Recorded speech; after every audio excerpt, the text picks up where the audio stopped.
Hello everyone, welcome back again to Angela's Craft Room. Now, if you saw the previous tutorial, I showed you how to make this background using alcohol inks. Now, if you haven't seen that tutorial, I will put the link to that underneath this tutorial. Now, to see that, you might just have to click on See More. Whenever I say I've put the links underneath, sometimes you just have to click on See More and then all the links will appear, what I've promised to put underneath there. Okay, so I showed you originally this card that I had made using the Easter message Stampin' Up stamp set, and I had done it in more purple tones in this one, and then we did another background using more yellows and blues, and it came out, I was expecting it to come out more blue, but that's fine. That's what one tip I would do if you're doing your backgrounds. Do your backgrounds first before you prepare your base card colours, and then you work off what colours this has come out to, because it comes out differently every time. It just depends how much ink that you apply. So my base, I chose Pear Pizzazz. I thought that really matched the colouring that I'd created here. So that's just 11 inches long. It's just my normal base card for those that are used to me. It's 11 inches long by 4 1/4 wide, and then scored at 5 1/2. And then when I do mats, for those that don't know, when I mat a different colour cardstock, I just go down by a quarter of an inch. So it's no special measurements, it's just every mat I do, I just go down by a quarter of an inch. So on the Pear Pizzazz, I then put Pool Party, and then I put Smoky Slate. And then I thought that once we've stamped this, I thought that colouring's really matched in quite well. Okay, so I'm going to bring in my Misti Tool. Let's take that out. Now, we don't need the foam. We only need to use the foam in the Misti Tool. I have done a tutorial on the Misti Tool. The foam only needs to be used if you're using photopolymer stamp sets, because they're not as thick as the clear mount. So I'm just going to bring in my piece of background that we've already done and pop my couple of magnets on. Now I've already, actually that one might have to go on that side. I've already put my stamps on there ready, right? So they should, that one needs to come over a little bit, I think. So I might just bring this over by one square on the grid. Yep. Okay, so then using my StazOn Jet Black. Now make sure that's nice and juicy for this technique. And I'm just going to stamp up the cross and the sentiment at the same time. This is a very easy card to do, very easy. So then I'm just going to bring that across, press down,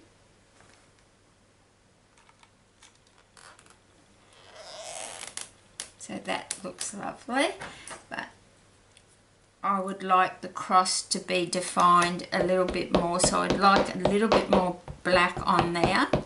Just depends. With the purple one I did first, I had to stamp it 4 times with the Misti Tool because the purple was such a bold colour, whereas this one is a lot lighter, so I might even get away with 2.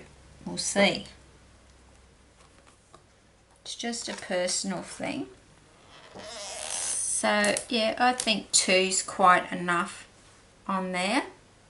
And the good thing with the Misti Tool is see how you can stamp the sentiment and the image at the same time if you so desire. So I'm just going to take that off just let that to dry a bit. Now on this card I've paper pieced the cloth that drapes over the cross, so I want to show you how I did that. So what I did was I have a piece of DSP from the Falling in Love range, which is only available until the end of May 2017. It's a beautiful colours in it, absolutely beautiful. So I can take the sentiment off, but I need to just stamp that cross again.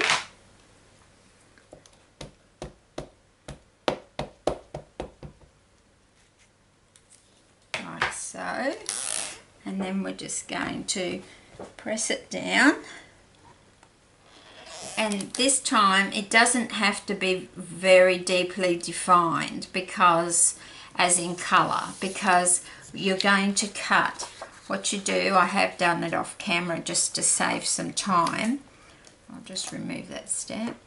So all you're going to do then is, I'll just zoom you in a little bit. All then you're going to do is take a pair of scissors and just cut out around the cloth. Okay, so then you will be left with just a piece like that, and then what you do is put your dimensionals on the back. Okay, so we'll just get the Misti out the way. So then you need to try and line it up. I've got a piece of dimensional hanging over the edge, so I need just to trim that off. Just trim that off a bit. I don't want the dimensional showing on the other side. That's better. So all you have to do then, you've got your dimensionals on the back, so then all we're going to do is line it up. Just do one side at a time. So just line it up where the cloth is on the cross, and just gently press down, because you've already got your dimensionals on the back, remember. And just, Stampin' Up does have foam strips, but for this instance you really need the dimensionals. What I was going to say before I did that, you could just have the cross. You don't have to do the paper piercing, but I just think it really adds, and it gives your card a really 3D look. It looks wonderful. So then all that's left to do is pop that on the card like that. So we'll just take some multi-purpose liquid glue, which I like to use when I'm doing all my panels, because if you don't get it quite straight, it does give you those few seconds just to move it. It's saved me many times. You can use the snail runner, but with the snail runner you must get it perfect. It's not very, sometimes you can lift it up. I have got away with it sometimes, but it's not easy. So I'm just gonna line that up on my grid paper. Try not to get too much glue, and I just want to lay that down.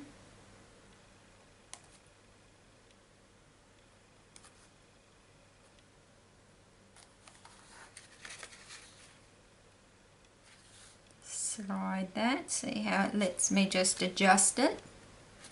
If I'd used snail, I wouldn't have been able to do that.